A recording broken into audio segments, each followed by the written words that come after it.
이제 앞으로 더 잦아질 것을 예상하기도 하는데요. 근데 그 태풍이 올 때마다 그냥 태풍이라고 안 하죠. 태풍에도 이름이 있습니다. 신기하죠? 그 이름은 누가 붙여주는 건지.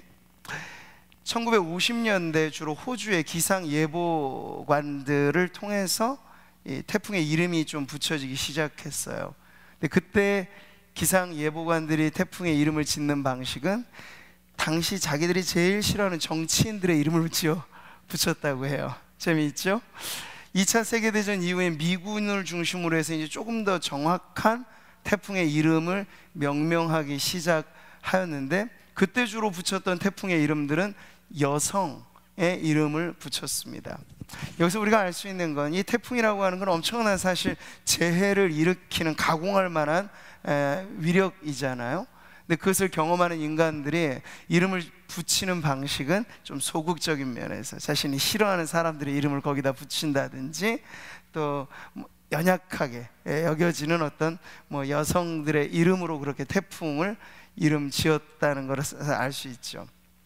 근데 이게 2000년대로 넘어오면요, 조금 더 정확하게 태풍의 이름이 우리가 지금 알고 있는 이름들로 붙여지기 시작했어요. 우리는 듣도 보도 못한 위원회겠지만요, 태풍위원회라고 있습니다. 14개 국가가 그 위원회 회원 국가인데 우리나라도 그 회원 국가에 속해 있어요. 미국, 북한도 들어가 있어요. 그러니까 이 아시아 일대, 그리고 태풍이 주로 일어나는 지역에 속해 있는 그 나라들을 중심으로 위원회가 결성이 돼서, 재밌는 건 이제 그 나라들마다 대표하는 태풍 이름을 10가지씩 내라고 하는 거예요. 그래서 10가지씩 모여주면 14개 국가니까 140개 이름이 나오겠죠. 근데 그 140개 이름을 5개조로 편성해서 해마다 순차적으로 태풍이 일어날 때 그 조별로 이름을 붙여주는 거예요. 그러니까 우리나라가 제출한 이름이 이런 게 있다 그래요. 개미, 나리, 장미, 미리네, 노루, 제비, 너구리, 고니, 메기, 독수리. 좀 듣기 어떻습니까? 약간 가볍고 좀 순하게 느껴질 만한 동식물의 이름을 제출을 한 거예요. 이 태풍이 좀 이렇게 곱게 지나가라, 이런 뜻을 담고 있는 거죠. 올 여름만 하더라도 우리가 링링 지나고 타파 지나고 미탁이 지나간 게 그때마다 임의적으로 이름을 붙이는 게 아니라 이 140개 이름이 이미 딱 짜여져 있어서 이게 5년 주기로 돌아가요. 또 4, 5년 정도 되면 다 쓰면 다시 첫 번째 이름으로 쭉 돌아가게 되는 거죠. 제가 오늘 왜 이런 말씀을 드리냐면, 태풍에도 이름이 있다. 근데 그 태풍의 이름 누가 지어준 거예요? 사람들이 지어준 이름이에요. 근데 사람들이 이름을 짓는 방식은 보통 좀 불편한 대상들에게 대해서는 곱지 않은 이름을 지어주게 되고, 자기가 좋아하는 사람들에게 대해서는 또 그 친밀함을 표현해주는 이름을 짓는 방식, 이게 이제 사람들이 이름을 짓는 방식이라는 거죠.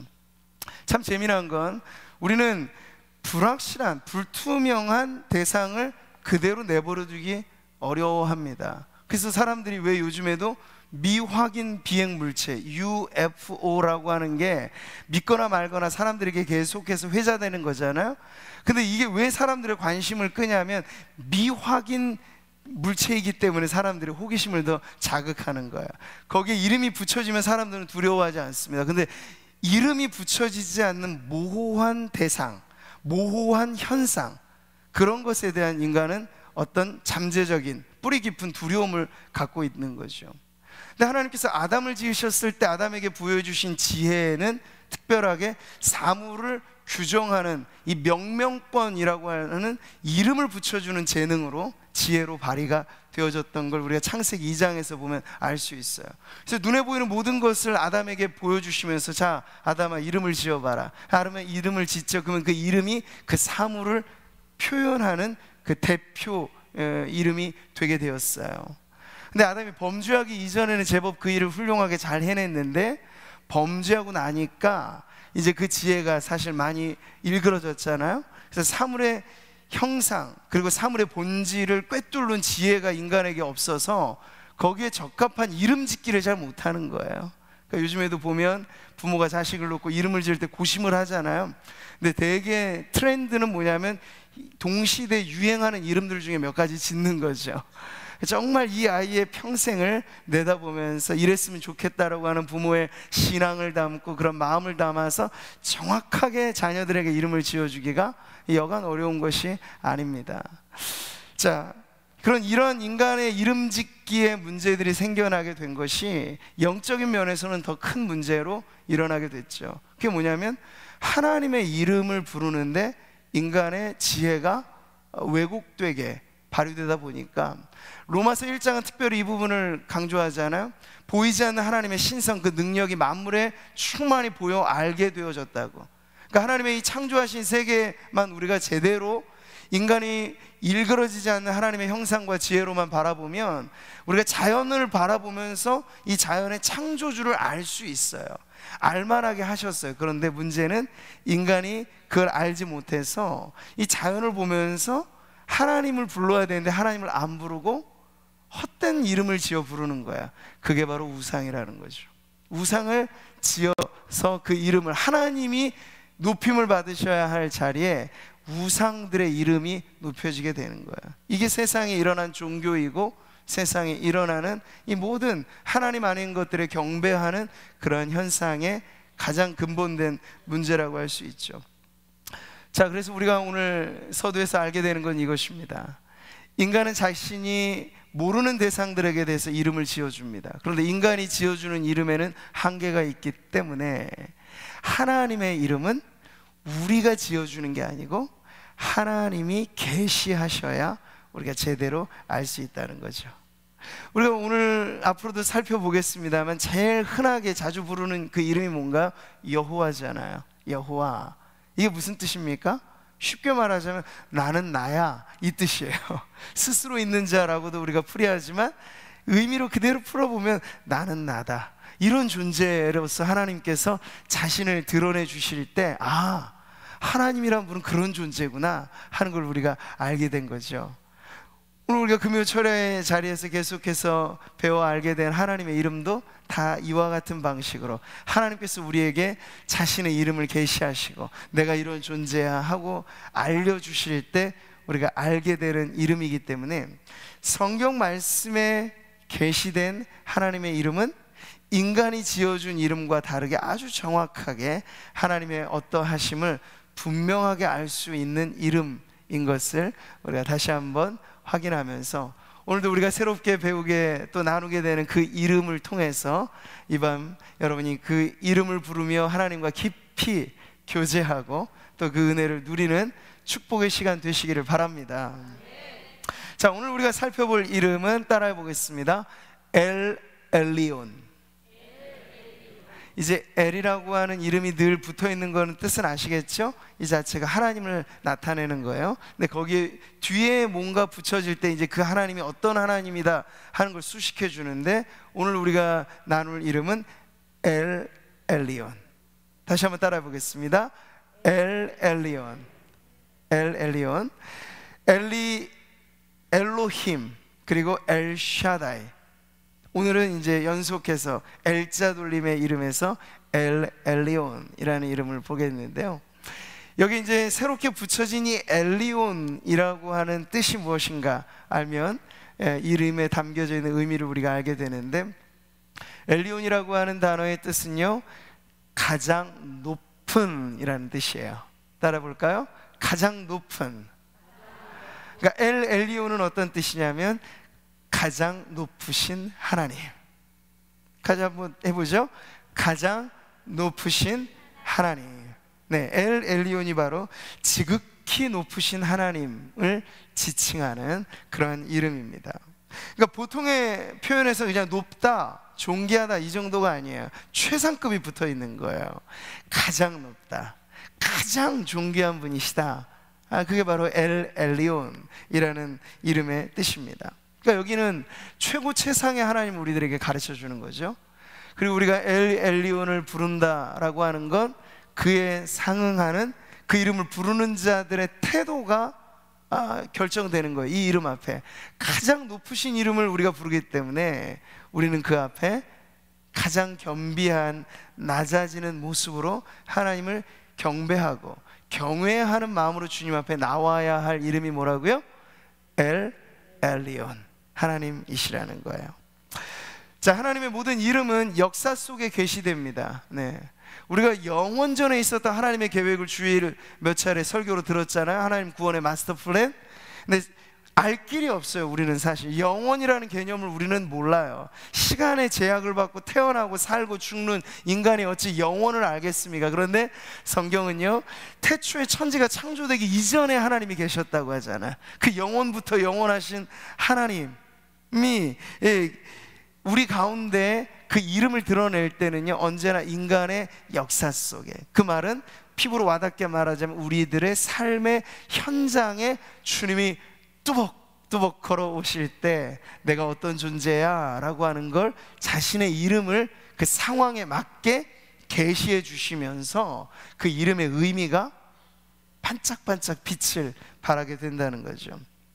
특별히 믿음의 사람들과의 만남 가운데 하나님의 이름이 계시되고, 또 하나님의 특별한 뜻을 나타내실 때 그 이름이 밝혀졌던 것을 보게 되는데, 오늘 엘 엘리온이라고 하는 이 이름도 그냥 사전에 딱 명시되어 있는 고유명사가 아니에요. 사전에 박혀 있는 이름이 아니고 역사적인 현장에 있는 이름이라고요. 이 역사 속에 하나님께서 일하신 흔적이 새겨져 있는 이름이 바로 엘 엘리온이라는 이름이에요. 자, 우리는 그런 점에서 지난 시간에 이어서 하나님의 이름을 새롭게 그의 인생, 신앙의 경험을 통해 알아갔던 한 인물을 다시 보게 되는 거죠. 그러니까 누굽니까?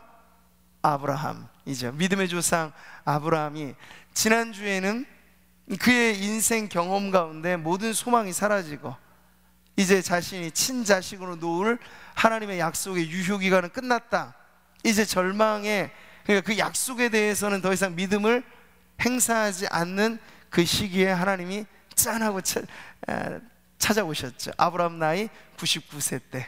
네. 근데 그때 찾아오셔서 하나님께서 자신의 이름을 계시해 주신 게 바로 나는 전능하신 하나님, 전능한 하나님이라고 하는 걸 나타내 주셨던 거예요. 그러니까 아브라함에게는 인간으로서의 소망은 사라지고 인간의 힘의 능력은 바닥이 났을 때, 그러나 하나님은 새로운 이름을 가르쳐 주신 거예요. 걱정하지 마라 아브라함아, 나는 전능한 하나님이라. 그러니까 전능한 하나님이 역사하시자 어때요? 99세까지 안 됐던 일이 100세 때 돼버리잖아요. 우리는 사실 하나님의 섭리를 우리가 다 속단할 수 없습니다. 다 안다고 말하면 우리가 하나님이겠죠. 몰라요. 왜 하나님께서 75세 아브라함 부르셨을 때 그 이듬해 76세 때 이삭을 주시면 더 인간적인 계획으로는 맞아떨어질 것 같은데, 왜 시간의 강을 그렇게나 오래 건너고 질식할 것 같이 답답한 25년의 세월이 지난 그 끝에 100세 때에 이르러 자식 하나 달랑 주시면서 내가 너로 큰 민족을 이루고 내가 복이 되게 할지라, 이런 말씀이 그제서야 이렇게 여린 빛으로 이루어지기 시작하게 하셨을까? 여기 하나님의 깊고 오묘한 뜻이 있죠.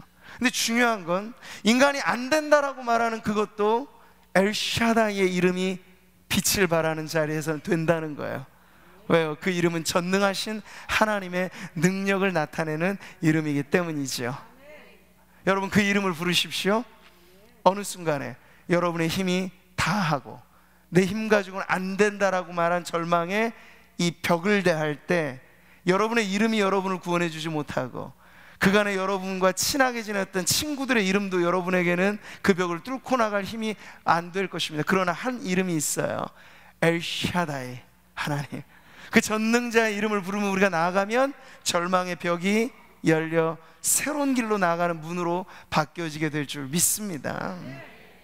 자, 오늘 우리가 읽은 본문 말씀에 또다시 믿음의 조상 아브라함이 그의 인생 가운데 찾아오신 하나님과의 만남의 사건 속에 이 이름이 계시되는 장면을 우리가 보게 됩니다. 그때는 우리가 지난 시간 보았던 하나님과의 어떤 개인적인 독대 현장과는 사뭇 다른 아주 역사의 급변하는 소용돌이 속에 하나님을 만나는 체험이 바로 여기에 나와 있어요.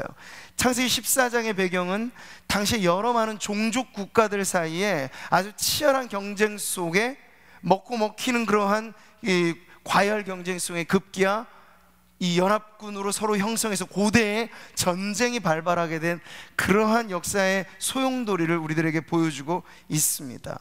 이때 아브라함은 사실 그는 거류민으로 그 땅에 잠시 살아가는 이였기 때문에 그의 기득권을 사실 정치적인 면에서 드러내지 않았던 인물이었습니다.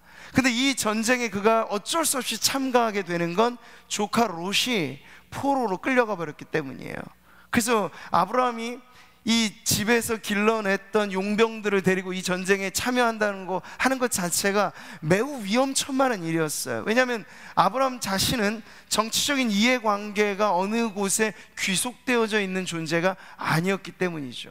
그렇기 때문에 자칫 잘못하면 이 정치의 고래싸움의 새우등이 터질 수도 있는 그런 위기의 순간이었는데, 순수하게 아브라함의 목적 하나는 조카 롯을 구출해내기 위해서, 라이언 일병 구하기, 그 영화가 있잖아요. 그러한 마음으로 지금 이 롯을 구출하기 위해서 고대 이 전쟁에 들어가게 된 거예요.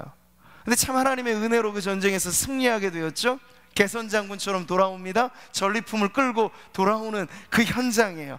이때 아브라함이 특별한 누군가와의 만남을 갖게 됩니다. 그리고 그 만남을 통해서 드러난 이름이 바로 오늘 우리가 부르는 엘리온이라는 이름이에요. 자, 17절의 말씀 여러분 보세요. 이 이름이 드러나게 된 역사적인 배경이 이것입니다. 아브라함이 그돌라오멜과 그와 함께한 왕들을 쳐부수고 돌아올 때, 전쟁에서 승리하였고 개선장군이 되었고 이제 돌아오는 그러한 아브라함의 이 승전가를 부르는 이 현장에서 두 명의 왕이 아브라함을 영접하러 옵니다. 한 명은 세상을 대표하는 왕 소돔 왕이 왔고요, 또 한 명은 아주 신비로운 인물이면서 역사적인 실존 인물이었던 살렘 왕으로 소개되는 멜기세덱이라고 하는 존재, 그 두 왕이 거의 같은 시점에 아브라함을 영접하러 이렇게 나오는 장면이에요. 자, 여기 등장하는 살렘 왕 멜기세덱, 이 사람에 관해서 이 구약에서는 지금 아브라함과의 만남의 역사적인 현장에서 그의 존재가 드러나는데, 이제 신약으로 넘어오면요, 히브리서에서는 특별히 멜기세덱에 대한 의미를 아주 많이 강조를 합니다. 그렇기 때문에 이 멜기세덱이 단순한 역사적인 실존 인물 이상의 하나님의 구속사적인 어떠한 역사 속에 그리스도를 예표하는 인물로서의 그 뛰어난 역할을 하는 인물이라고 하는 점까지를 우리는 알 수 있어요. 그런데 히브리서 기자가 이 멜기세덱을 이야기하면서 이렇게 주의할 점을 일러주죠. 왜냐하면 그때나 지금이나, 지금도 요즘에 여러분 하나님의 교회 안산홍 그쪽 그 이단에서 자주 들먹이는 이름이 바로 이 멜기세덱이에요. 전도하면서 막 전도지 이상하게 멜기세덱 이름이 막 나오면서 대본에 무슨 성경 공부하자 이러면은 여러분 볼 가치도 없습니다. 그건 이단이에요. 그러니까 이단이 지금 가장 좋게 활용하는 이름이 지금도 멜기세덱이라고 하는 이 인물의 신비성을 가지고 자의적으로 해석을 하면서 성도들의 신앙을 혹하도록 만드는 게 2000년 전이나 지금이나 있었기 때문에 히브리서 기자가 이 멜기세덱을 이야기하면서 이렇게 주의하도록 말하는 거예요. 같이 한번 읽어볼까요? 멜기세덱에 관하여는 우리가 할 말이 많으나 너희가 듣는 것이 두나무로 설명하기 어려우니라. 그러니까 너무 인간적인 호기심을 갖고 이 사람에 대해서 파내려고 하다가 잘못된 이단으로 빠져가지 않도록 그냥 이 정도 선에서 이가 그리스도의 중보자직으로서의 어떤 제사장직을 예표하는 인물로서 구약 시대부터 하나님께 쓰임을 받은 인물이다 하는 정도로만 아십시오라고 여기까지 어떤 주의할 점을 지금 이 히브리서 기자가 말해주고 있는 거죠. 자, 우리는 오늘 이 멜기세덱이라고 하는 실존 인물과 아브라함과의 만남 속에 드러난 하나님의 이름을 지금 구체적으로 살펴보고 있는 장면인데요, 멜기세덱이라고 하는 그 사람이 아브라함을 맞이하면서 떡과 포도주로 그를 대접합니다. 전쟁에서 얼마나 많이 지쳤겠어요? 그리고 아브라함뿐만 아니라 그와 함께 했던 동맹자들 그리고 용병들, 그들의 먹을 것을 이렇게 대접하면서 멜기세덱이 극진히 섬깁니다. 그러면서 그가 등장할 때 성경은 이 사람에 대해서 이렇게 소개하죠. 18절의 말씀이 이래요. 지극히 높으신 하나님의 제사장, 이 바로 멜기세덱, 살렘 왕이라고 이야기하지. 여기에 등장하는 이름이 바로 이거예요. 지극히 높으신 하나님, 엘 엘리온이라는 이름이 여기에 지금 나오게 되는 거죠. 그 멜기세덱, 이 사람이 지금 아브라함을 맞이하면서 단도직입적으로 하는 게 뭔가 하면 바로 축복이에요. 그가 어떻게 지금 축복하는지가 19절의 말씀인데 같이 한번 읽어볼까요? 그가 아브라함에게 축복하여 이르되 천지의 주제이시오 지극히 높으신 하나님이여 아브라함에게 복을 주옵소서. 지금 멜기세덱을 수식할 때 지극히 높으신 하나님의 제사장이라고 말하고, 이 멜기세덱이 축복할 때 그가 부르는 이름 또한 지극히 높으신 하나님을 부름으로써 지금 아브라함에게 복을 구하고 있는 장면이 여기 나오게 되는 거죠. 히브리서는요, 이 장면을 알고 있는 이 신약의 성도들에게 이 부분을 끄집어내면서 지금 멜기세덱이라고 하는 인물이 아브라함보다는 당시 우위에 있는 인물인 걸 강조해요. 왜냐하면 축복이라고 하는 것은 가지고 있는 사람이 그 덜 가지고 있는 사람에게 빌어주는 것이거든요. 높은 자가 낮은 자에게 빌어주는 원리가 바로 축복의 원리이잖아요. 히브리서는 그렇게 말해요. 논란의 여지 없이 낮은 자가 높은 자에게서 축복을 받느니라. 자, 멜기세덱이 아브라함을 축복했어요. 그래서 지금 멜기세덱이 높은 자이고 아브라함은 그 상대적으로 낮은 자라고 하는 걸 지금 보여주고 있는 거죠. 자, 이렇게 멜기세덱이라고 하는 인물이 아브라함을 영접하면서 그를 축복할 때 드러난 이름이 엘 엘리온이라고 하는 걸 우리가 볼 때, 이건 특별한 역사의 현장 가운데 하나의 구체적인 의미가 드러나는 그런 현장인 것을 알 수 있죠. 특별히 전쟁에서 승리한 용사 아브라함이 그 이름을 듣고 있다는 걸 여러분 생각해 보세요. 그를 축복하는 멜기세덱은 아브라함보다도 지위가 높은 사람인데 그 사람조차도 하나님을 칭하여 부를 때 뭐라고 부른다고요? 지극히 높으신 하나님. 그러니 이 엘 엘리온이라고 하는 이름이 가지고 있는 의미가 얼마나 높고 존귀한 이름인가 하는 것이 지금 이 현장에서 드러나게 되는 거죠. 믿음의 사람 아브라함의 일생 중 지금 위대한 전쟁의 승리의 순간에 드러난 이름이 바로 하나님의 이름 엘 엘리온이었다는 것을 우리가 먼저 주목해 봅니다. 또 하나, 지금 이 말씀을 우리가 같이 읽지는 않았습니다만 구약 성경에 지극히 높으신 자, 지극히 높으신 하나님이라고 하는 이름이 거의 한 장 전체에 엄청나게 많이 나오는 장이 있어요. 성경 퀴즈라면 맞히실 수 있을까요? 지극히 높으신 하나님의 이름이 엄청나게 많이 나오는 장이 있어요. 근데 그 장은 뜻밖의, 우리가 지금 창세기에서 그 첫 대목을 보게 되는 건데, 지극히 높으신 하나님의 이름이 계속 후렴구처럼 불려지는 장은 바로 이스라엘 민족의 역사로 말하자면 바벨론의 포로로 끌려가서 적국의 포로들이 된 그 쓰라린 역사의 한 순간, 이방 왕이 집권을 해서 우렁차게 그 통치의 힘을 과시했던 바로 그 시대, 다른 이도 아닌 이방 왕의 입술에서 이 엘 엘리온이라고 하는 이름이 계속 높여졌던 현장이 있었으니 그것이 바로 다니엘서 4장에 나오는 내용입니다. 다니엘서 4장을 보면 여러분, 다니엘서를 좀 읽어보신 분들은 알겠습니다만 느부갓네살 왕의 꿈 이야기가 나오죠. 근데 느부갓네살이라고 하는 왕이 누굽니까? 당시에 오늘날로 말하면 트럼프와 같은 존재라고 생각하시면 돼요. 초강대국의 통치권자. 그러니 어깨가 얼마나 이렇게 올라갔겠어요. 교만이 하늘을 찔렀겠죠.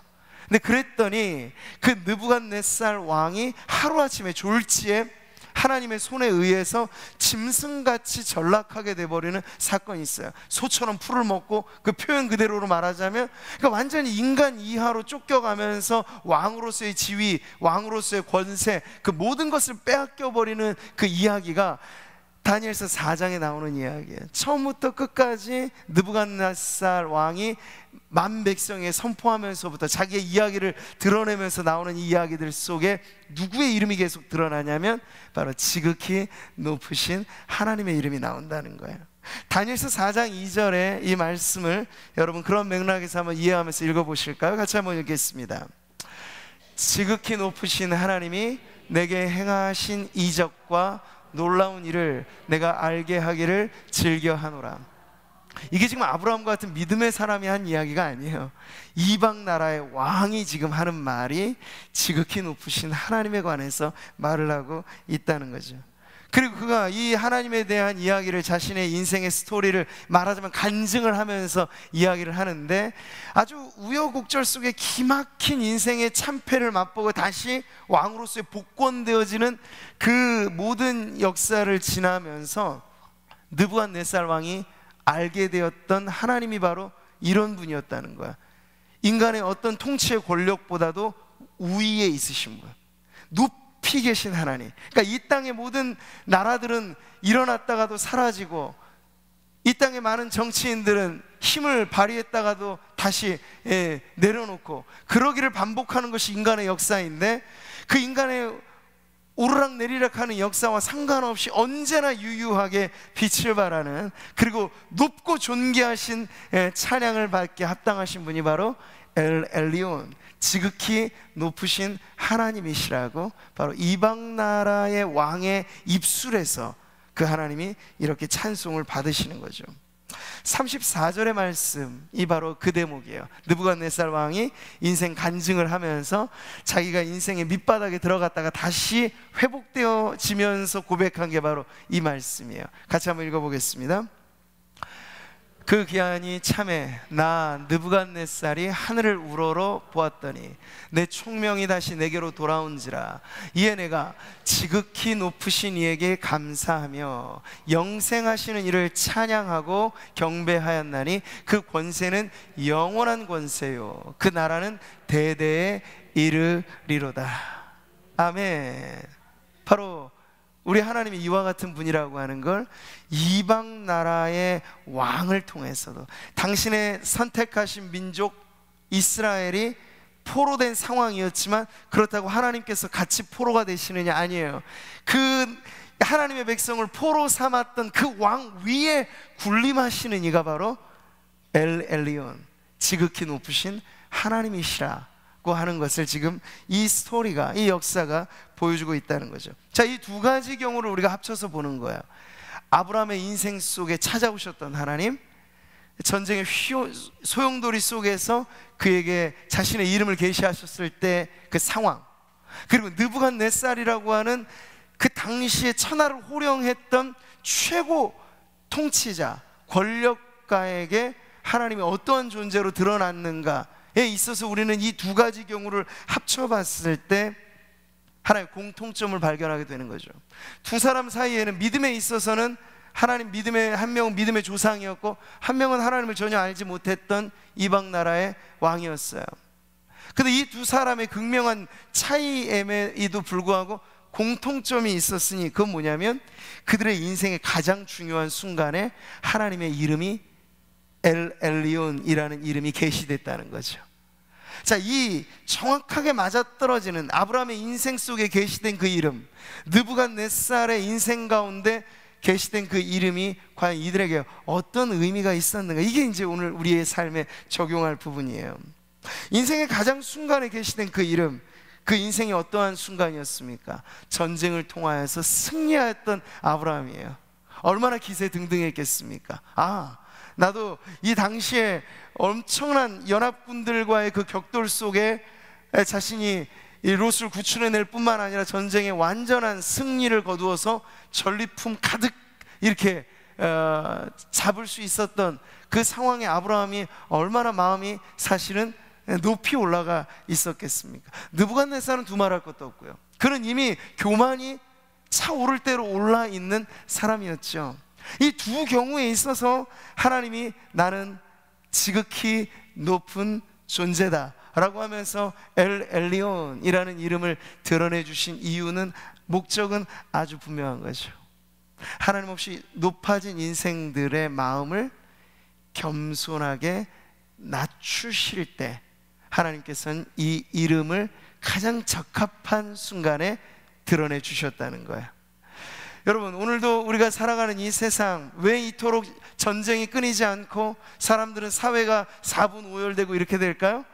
인간의 그 자기를 드높이는, 자기 명성을 드높이는, 자기가 속해 있는, 요즘에는 대부분 말하기를 진영 싸움, 프레임 싸움이라고 하잖아요. 우리가 정치적으로 어느 편에 속해 있느냐는 개개인의 차이겠습니다만 현상적으로 봤을 땐 똑같아요.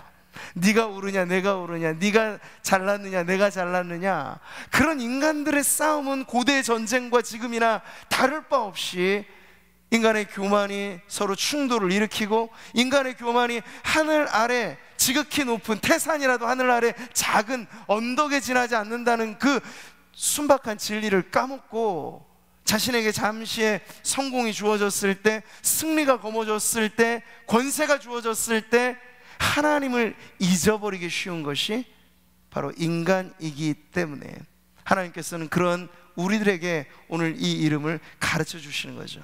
그러면서 우리가 믿는 바 하나님은 지극히 높으신 하나님으로서 인간의 어떠한 승리와 성공의 순간에도 우리가 하나님보다 높게 우리 자신의 이름을 세우고자 헛된 욕망을 가져서는 안 된다 하는 것을 가르쳐 주시는 이름이 바로 엘 엘리온, 하나님이시라는 거예요.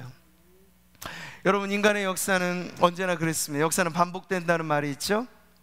성공의 순간에 인간은 무너집니다. 대부분 그래요. 초강대국들은 대부분 정점을 찍고 하락하죠. 하루아침에 지어지지 않았다는 로마, 그 당시에는 로마의 권세라고 하는 건 대단했어요. 팍스 로마나, 로마, 모든 길은 로마로 통한다고 말했어요. 그 당시에 누가 로마가 무너질 것을 예상이나 했겠습니까? 그러나 로마가 모든 나라를 평정하고 권력이 최고를 달했을 때 오히려 로마는 무너지기 시작했습니다. 그게 뭘까요? 인간의 교만이 가장 높은 곳에 올라갈 때 곤두박질 치는 것이 인간의 운명이라는 거예요. 사탄이 타락하게 된 시점도 타이밍은 정확해요. 자신을 높여서 하나님 고귀하게 지어놓으신 그 아름다운 천사들 가운데 오히려 자기를 더 우쭐하며 높일 때 바로 이 천사의 타락으로서 이 사탄이, 그리고 그 휘하에 타락한 천사들이 일어나게 됐던 것 역시도 그냥 평범한 수준에 있었을 때가 아니라 성공하고 우쭐하고 나를 높이리라 생각했을 때 천사의 타락이 일어나게 됐던 것을 또한 알 수 있죠. 바벨탑이 여러 번 무너지게 된 것도 바로 그와 같은 거예요. 당시에 문명이 최고를 달했을 때, 건축 기술이 엄청나게 발달되어진 그때 모든 것들을 총합해서 인간은 바벨탑을 쌓았습니다. 오늘날 초고층의 빌딩을 지금 경쟁적으로 짓고 있잖아요. 이제 조금 있으면 높이만 하더라도 1km에 가까운 1000m급 육박한 건물도 지금 사우디아라비아인가 어딘가에서는 지금 지으려고 하고 있어요. 계획을 하고 있어요. 근데 이 모든 게 결국 뭘 말하는 거예요? 인간의 자존심, 인간의 명성, 인간의 교만이 옛 바벨탑이 무너진 그 교훈을 잃어버리고 계속해서 새로운 바벨탑을 쌓으려고 애를 쓰고 있다는 거죠. 그럴 때 인간이 잊기 쉬운 이름이 뭔가? 바로 하나님, 그분이 모든 것 위에 뛰어나신 분이시다. 지극히 높으신 이는 바로 하나님 오직 한 분밖에 없으시다 하는 이 사실을 여러분 잊어서는 안 될 것입니다. 오늘 말씀은 우리들에게 그 부분을 가르쳐 주는 거죠. 승리로 들뜬 순간, 인간은 성공의 순간 무너지기 쉽습니다. 대부분 많은 교회 안에서 성도들이 교만해지기 쉬운 건, 초신자 때 교만해지는 일은 별로 없어요. 근데 우리의 여기에 뭔가 완장이 붙여지고 직분이 우리의 생각대로 인간의 기준에 조금씩 올라가고, 그런 느낌을 가지면서 인간은 알게 모르게 초신자 때는 갖지 못했던 교만한 마음을 갖기 쉬운 거예요. 그럴 때 우리가 지금 이 엘 엘리온 이름을 부른다는 건 매우 중요한 거죠. 우리로 하여금 초심으로 돌아가게 하는 거야. 내가 처음 주를 만났을 때 나 같은 죄인이 살리신 그 은혜만으로도 나는 고맙다고, 놀랍다고 말했습니다. 부름받아 나서님은 어디든지 가겠다고 말했습니다. 그 모든 것이 하나님의 은혜 앞에 겸손했던 우리 신앙의 자아가 고백했던 고백이죠. 근데 여러분, 조금씩 우리의 이름이 드높아지면서, 알려지면서, 신앙의 이력이 덧붙여지면서 가장 존귀하고 높으신 하나님 앞에 내가 엎드려야 산다라고 하는 그 단순한 진리를 우리가 잃어버리기 쉽다는 사실이에요. 오늘 이 밤에 우리가 그래서 다시 한번 회복해야 할 신앙의 초심은 지극히 높으신 하나님의 이름 앞에 엎드려 가장 낮은 자리에서 하나님을 경배함으로써 우리가 다시 한번 우리 안에 순수한 신앙의 회복이 일어나게 될 줄 믿습니다. 에베소 교회를 향한 주님의 메시지가 그랬잖아요. 역사와 뿌리와 전통이 아주 깊었던, 당시에 아주 유명히 여김을 받았던 교회가 에베소 교회였습니다. 근데 그 교회에 편지할 때 주님은 여지없이 전곡을 찌르시죠. 다 좋다, 너 교리도 잘 훌륭하고 너가 하는 이 충성도 내가 너무 좋게 생각하다. 그런데 한 가지 네가 잘못된 것이 있으니 처음 사랑을 네가 버렸다 라고 말씀하시는 거예요. 이게 오늘날 신생한 교회들이 아니라 오늘 우리 구미 상무교회가 사실 더 드높여야 될 이름이, 그래서 저는 이 엘 엘리온이라고 하는 지극히 높으신 하나님의 이름이 우리 교회를 통해서 존귀 여김을 받으셔야 된다고 저는 믿습니다. 우리가 자랑할 것은 아무것도 없고 하나님이 우리를 높여주셨기 때문에 우리가 이 자리에 있는 줄 믿습니다. 그러나 하나님이 우리를 높여주신다 하더라도 우리는 언제나 그걸 다시 하나님께 반납해야 돼요. 그래서 계시록에 보면 24 장로들이 나오잖아요. 그들에게 영광스러운 면류관이 씌워집니다. 근데 그들이 그걸 넙죽 받아들이냐? 아니요. 그 영광 면류관을 벗어서 주님 앞에 내려놓는 거예요. 이게 바로 이 땅을 살아가면서 우리가 신앙하며 살아갈 때 신앙이 계속 깊어지면서도 우리의 겸손을 잃어버리지 않는 비결이 될 수 있는 거예요. 지극히 높으신 하나님 앞에 엎드려 모든 영광은 오직 하나님께만 돌려드린다. 사람들이 내게 대하여 하는 말들에 크게 휘둘리지 않고 나의 존재가 지극히 높으신 하나님 앞에 겸손히 엎드리는 예배자요, 경배자요, 하나님의 백성으로서 그 초심을 잃어버리지 않는 신앙인으로 바로 서는 것, 그것이 바로 이 이름이 우리들에게 가르쳐주는 신앙의 핵심이라고 믿습니다.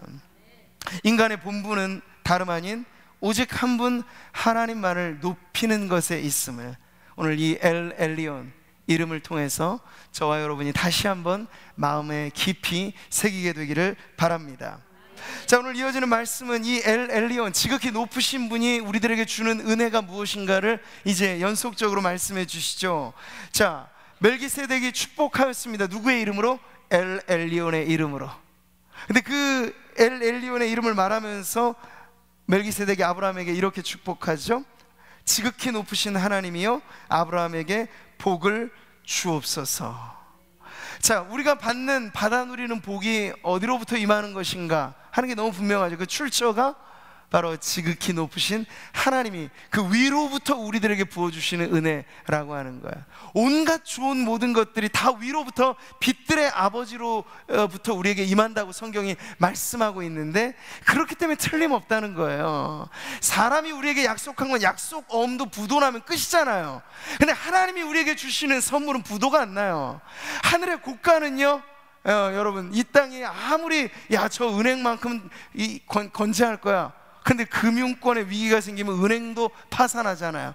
이 땅의 역사는 그렇습니다. 그런데 하나님의 나라에 이 온갖 좋은 선물을 주시는 하나님의 축복은 그 복을 주시는 이가 지극히 높으신 통치자요, 만유의 주제, 천지의 주인이신 하나님께서 주시는 복이기 때문에 그 복은 틀림없고 그 복이 우리들에게 임할 때 우리의 인생이 가장 큰 행복을 누린다는 사실을 오늘 이 말씀을 통해 여러분 깨닫게 되시기를 바랍니다. 아브라함 인생이 새 출발할 때 이미 약속하신 그 축복이 누구를 통해서 지금 계속 보장되는지를 우리는 보고 있는 거예요.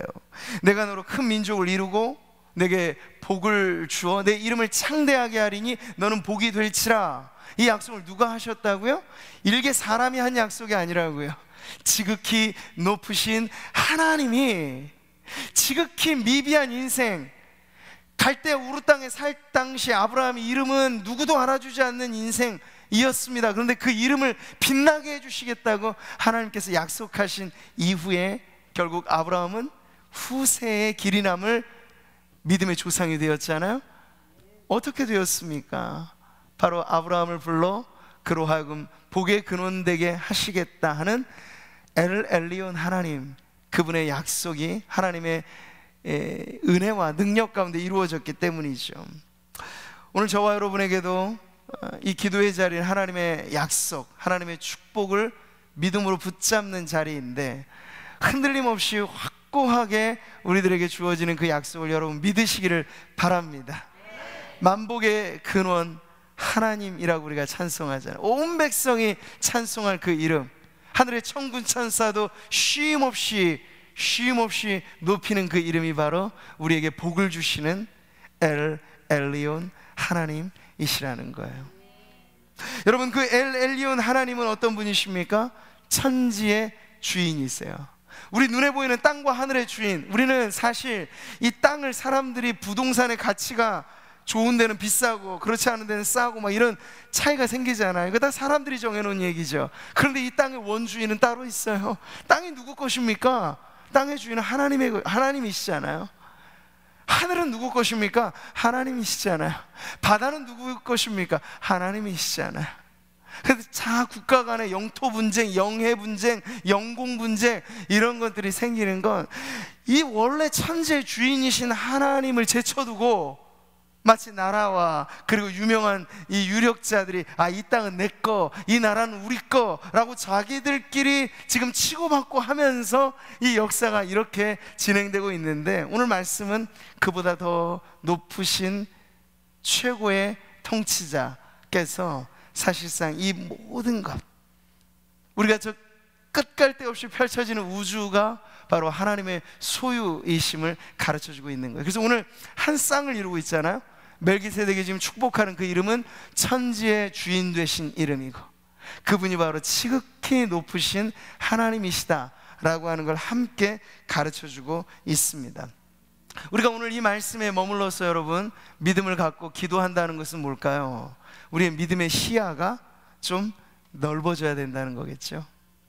우린 지금 한 평이 얼마냐, 이거 가지고 부동산의 값에 온 나라 온 국민들이 주가가 얼마냐 이런 거에 너무 매어져 살아가고 있어요. 그런데 하나님의 시각에서 바라보면 내 것 가지고 지들이 마음대로 하고 있네, 이렇게 지금 보실 거라고요. 원주인을 생각하세요. 여러분, 원주인이 주시는 축복을 생각하시라고요.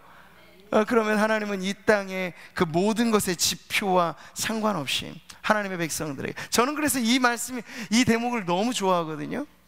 이 부분에서 딱 갈려지는 두 인생이 보이게 되는 거예요. 이 아브라함의 조카 롯과 그리고 아브라함이 이렇게 자기의 목숨 바쳐서 롯을 구출해냈죠. 근데 나중에 롯이 성공하고 자수성가하니까 나중에는 분가하려고 해, 독립선언해요. 그러면서 이 목축하기 좋은 땅을 찾을 때 그때 딱 오늘날처럼 금싸라기 땅이 보였던 거예요. 그때 금싸라기 땅이 어딥니까? 소돔과 고모라예요. 네, 오늘날 강남처럼 보여졌던 그 땅이죠. 그래서 조카 롯이 아브라함이 너 먼저 결정해라. 그러면 제가 어찌 그럴 수 있겠습니까? 먼저 하시죠. 이게 마땅한데 냉큼 받아서 자기가 제일 좋게 여기는 땅을 찾아서 갑니다. 저기 가면 재테크하기 아주 좋을 거다, 그런 마음을 갖고 가는 거죠. 그렇게 떠나가는 조카의 뒷모습 바라보고 있을 때 하나님이 약속하세요. 말씀하세요. 전혀 다른 기준의 축복을 주세요. 그게 뭔가요? 어느 지점 가라, 거기가 소돔보다 더 비싸질 거야, 이런 식의 정보를 주시는 게 아니라 하나님 뭐라고 말씀하시죠? 종과 횡으로 동서남북 네가 걷고 싶은 곳으로 가봐라. 그러면 그 땅을 내가 너의 소유로 줄 것이다. 할렐루야. 여러분, 하나님의 기준은 이런 거예요. 하나님의 기준, 우리가 하나님의 기준을 믿고 살아간다는 건 믿음의 시야의 폭이 좀 넓어진다는 것이죠. 일희 일비, 어제 오늘 가지고만 결판나는 것이 인생이 아니고 인생의 최후의 승자, 마지막 선에 미소 짓는 사람이 이기는 거예요. 근데 하나님의 백성들은 우리의 살아가는 모든 삶의 굴곡은 있겠습니다만 결국은 승리합니다. 왜요? 하나님이 보장해 주신 승리가 우리의 인생에 뒤따르기 때문이죠. 그 하나님 오늘도 우리 성도들에게 아브라함에게 주셨던 약속과 같이 주시는, 그냥 조그마한 복으로 약속하신 게 아니라 너는 복이 될지라, 너를 축복하는 자에게 내가 복을 주겠다. 이게 얼마나 위대한 약속입니까? 성도들은 지극히 높으신 하나님을 믿고 살아가는 존재로서 복을 따라다니는 존재가 아니고요, 성도들에게 따라오는 것이 복이 되어야 할 줄 믿습니다. 만복의 근원 되신 하나님을 아십시오. 만복의 근원 되신 하나님을 소유로 믿으십시오. 여호와가 나의 기업이라고 고백하세요. 그 고백은 위대한 고백입니다. 왜냐하면 지극히 높으신 하나님, 천지의 주인 되신 그 하나님이 나의 기업이라고 믿기 때문에 그 하나님께 속해 있는 모든 것이 누구 것입니까? 바로 우리의 것이 되는 것이죠. 할렐루야. 믿음에 부요하십시오. 이 땅을 살아가면서 결국 믿음의 싸움입니다. 믿음의 싸움입니다. 롯과 같이 당장 눈에 보이는 곳에 여러분의 인생을 거시겠습니까? 아니면 지금 당장은 아니지만 아브라함의 인생을 통해서 우리가 보듯이 시간의 터널을 통과해서 결국 이루어질 하나님의 그 위대한 약속이 이 인생들이 꿈꾸는 것과는 차원이 다른 은혜를 약속해 주신 그 하나님을 믿고 살아가시겠습니까?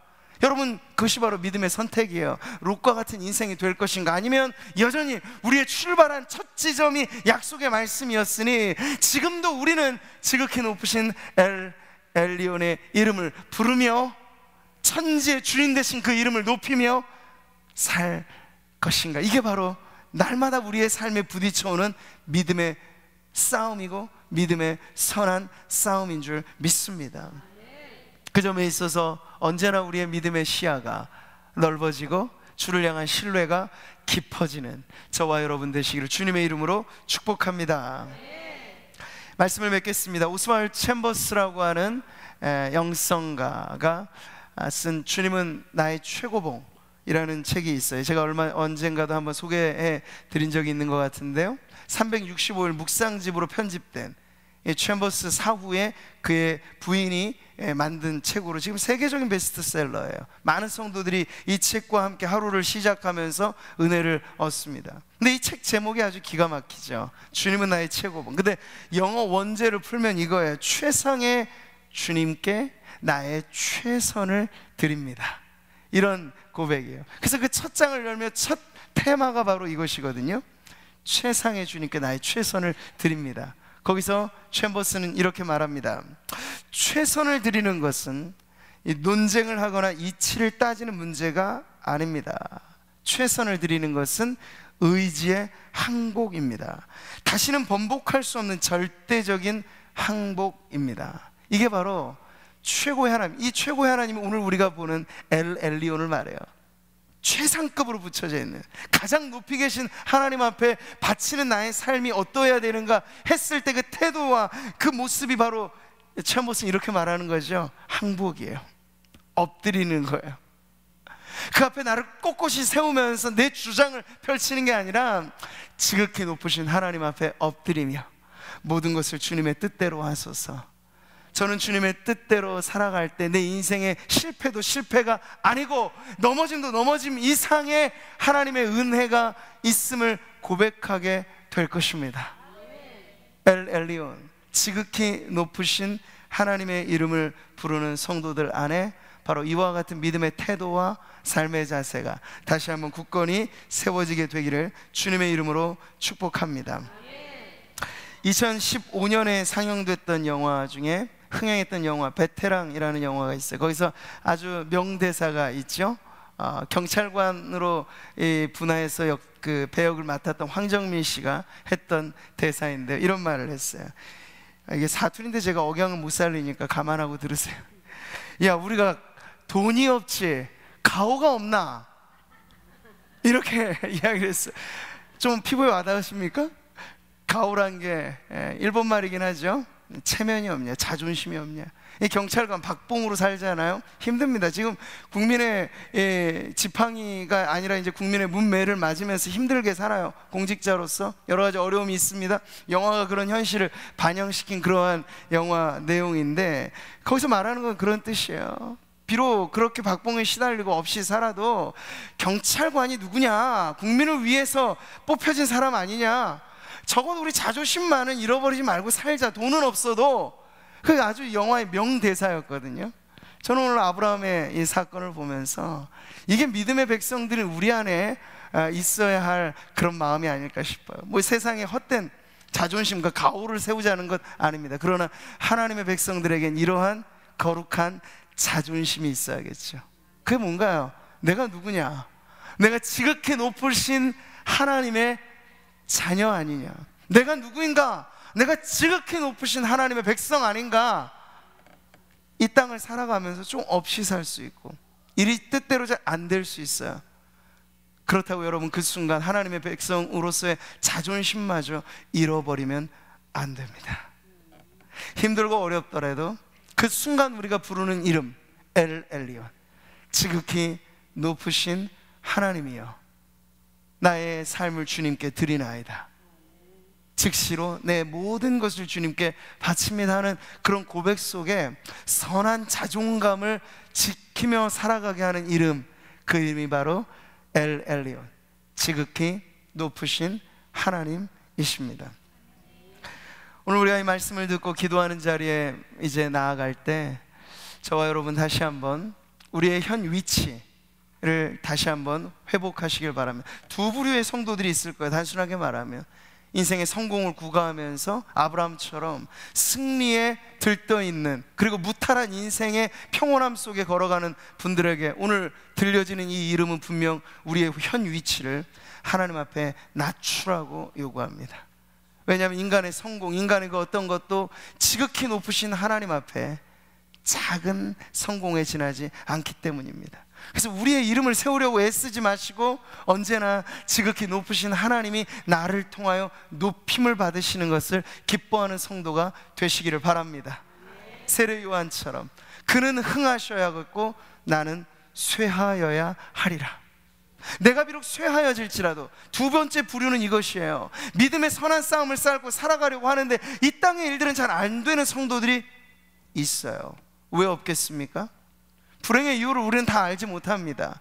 태어나면서부터 장애를 안고 태어나거나 뜻모를 고난 속에 아파하는 성도들의 그 이유를 우리는 너무 단선적으로 답해서는 안 돼요. 어려운 문제가 있습니다. 그러나 그렇게 우리가 낮아진 자리에서도 우리의 마음이 흔들리지 않는 비결이 바로 여기에 있어요. 바로 그 순간 지극히 높으신 하나님을 바라보십시오. 여러분은 결코 작지 않습니다. 여러분은 결코 이 세상의 점수에 매여서 살아가는 인생이 아닐 것입니다. 그래서 지극히 낮아져 있는 우리의 인생의 마음, 우리의 마음의 중심을 다시 한번 우뚝 세워주는 이름 역시도 바로 엘 엘리온, 하나님이심을 여러분 기억하면서 오늘 우리가 어떠한 순간에 있든지 우리의 중심을 잡아주는 그 이름, 우리가 엘 엘리온 하나님을 고백할 때 다시 한번 경배하는 자리에서 겸손하게 주님의 것을 주님께 드리고자 하는 그러한 헌신으로 하나님 앞에 나아가는 이 밤이 되시기를 축복합니다. 우리 찬양과 함께 기도하는 자리로 나아가겠는데요, 이 송명희 시인이 쓴 작시한 시에 곡이 붙여져 있는 찬양이에요.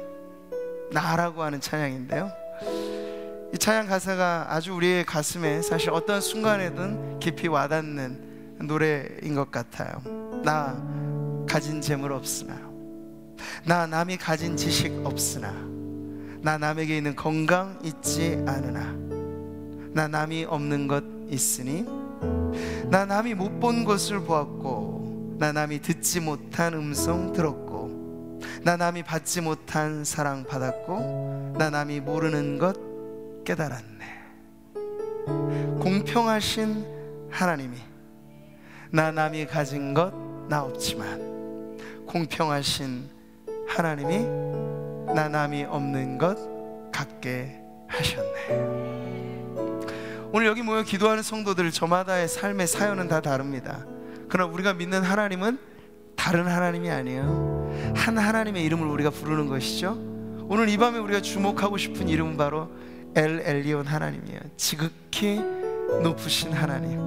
여러분의 삶의 처지가 어디에 있든지 간에 태어나면서부터 뇌성마비로 온몸이 비틀리는 고통 속에 평생을 살았던 이 시인이 여러분 이런 노래를 한다면, 저와 여러분의 인생의 어떤 순간에도 사실 우리가 지극히 높으신 하나님 앞에 감사하지 못할 때는 없는 줄 믿습니다.